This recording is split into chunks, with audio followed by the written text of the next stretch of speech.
All right, let's continue our deep dive into the running back depth charts of the NFL. I'm covering every single team so you don't have to. We're going to continue on with the NFC East. If you wanted my breakdown on the Cowboys, you could just go find that in the previous video. But let's talk about the Philadelphia Eagles. Saquon Barkley compiled 482 total touches last year. 482. His previous career high was 377. I feel like a broken record. If you don't know about the curse of 370, go ahead, Google that, look it up. Oh, by the way, the last time Saquon Barkley crossed over that 370 threshold, Saquon saw his total yardage drop by 25%, and his efficiency went down as well. His yards per carry average dropped by a half yard, going from 4.4 yards per carry to 3.9. That being said, Philadelphia's offensive line is great. The offense in general is really good, and we want running backs in good offenses. Because of the injury and efficiency concerns, I don't have him 1 overall, but I'm not going to hate it if you do take him 1 overall. To me, I think you could take him anywhere between 1 and 10. He'll never fall to 10, but that's kind of sort of where I have him priced. And it's an incredibly murky backfield situation behind Saquon Barkley, between Will Shipley and A.J. Dillon. Some beat reporters thought that A.J. Dillon might not even make the team. Now, after a couple of weeks of training camp, Dillon's being listed as the straight backup to Saquon Barkley. I think regardless, Shipley is going to have a pass-catching role on this offense. That being said,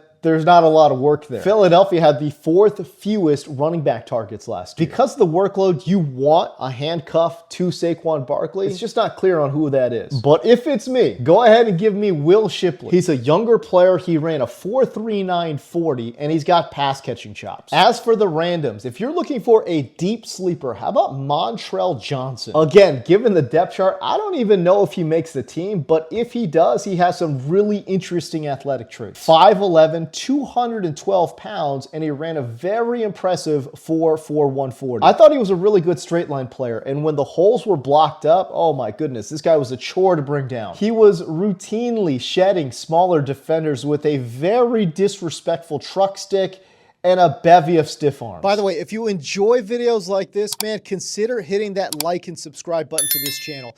And right now, RotoWire is going to give you 15% off any RotoWire subscription by using my code, KOH15. That's KOH15. Check out RotoWire's draft kit, their mock draft simulator, and of course, all the rankings you need from some of the best analysts in the game. All right, let's talk about the Washington Commanders. I realize that Brian Robinson is the listed starter, but just last year when Austin Eckler was healthy, it was just about as 50-50 as it gets. Robinson right now is going around pick 100. I think that's a mistake. Eckler is going 30 to 40 picks later, making him a better value. Plus, he has better pass catching value too. And a major reason why I think Brian Robinson with a top 100 pick is a mistake is because of the emergence of the rookie. You've probably heard the training camp buzz. Jacory Croskie-Merritt, aka JCM. He plays a lot bigger than his 5'10", 205-pound frame. If you just watch the games, this guy plays like a 220-pound back. The speed is certainly there. He ran a 4.45 40 at his pro day. And not only is he a hard-charging running back, he's got some serious one-cut ability too. Now, that being said, if there is a hole in his game, it's got to be the unknown of whether or not he can catch a pass. This guy's got 30 receptions across 5 collegiate seasons. I don't know if your math is mathing over here, but that's 6 receptions a year. It's because of what I laid out. A powerful runner who may or may not be good in the pass game. If JCM is going to eat into anyone's snap share,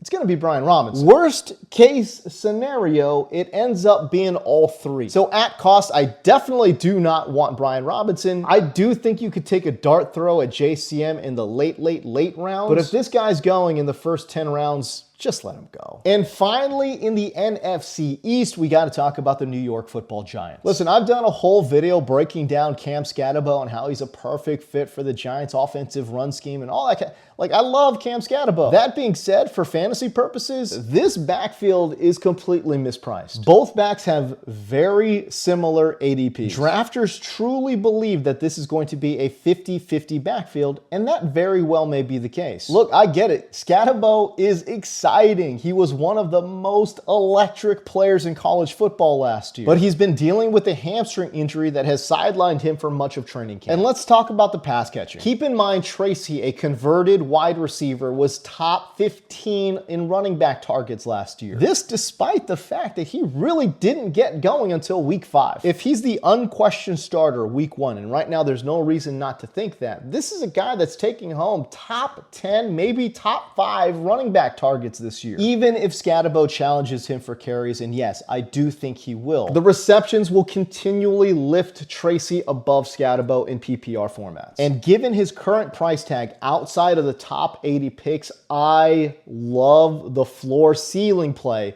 of Tyrone Tracy. I don't want to make it seem like I don't like Cam Skattebo, because I do. He racked up an absurd 2,300 scrimmage yards last year, 24 total touchdowns. He was ridiculous. And the fit on the offense is for real. Among all the guys I charted last year, Cam Skattebo posted the highest success rate on runs between the tackles. And that's important because the Giants, they love to run in between the tackles. The G-Men had the 5th highest inside run rate in the NFL last year. As for the randoms, how about Dante, Turbo Miller, and Eric Gray? Eric Gray actually got some snaps last year, but no question, Turbo Miller is a far more interesting player and prospect. If you don't know about Turbo Miller, I don't blame you. This guy played at Columbia. In 2023, Miller lived up to his turbo billing, running a 4.27 40. But don't get it twisted, he showed some strength too now. He weighed in at just 190 pounds, but he posted an absolutely ridiculous 28 reps on the bench press. You just don't see that number among running backs that often. At that size, obviously he's not a great tackle breaker, but that's not where he wins. Like I said, he's got the speed, he's got some sneaky strength, but I really like the vision. I thought he was really good at finding daylight. And man, before the defender gets there, very elusive.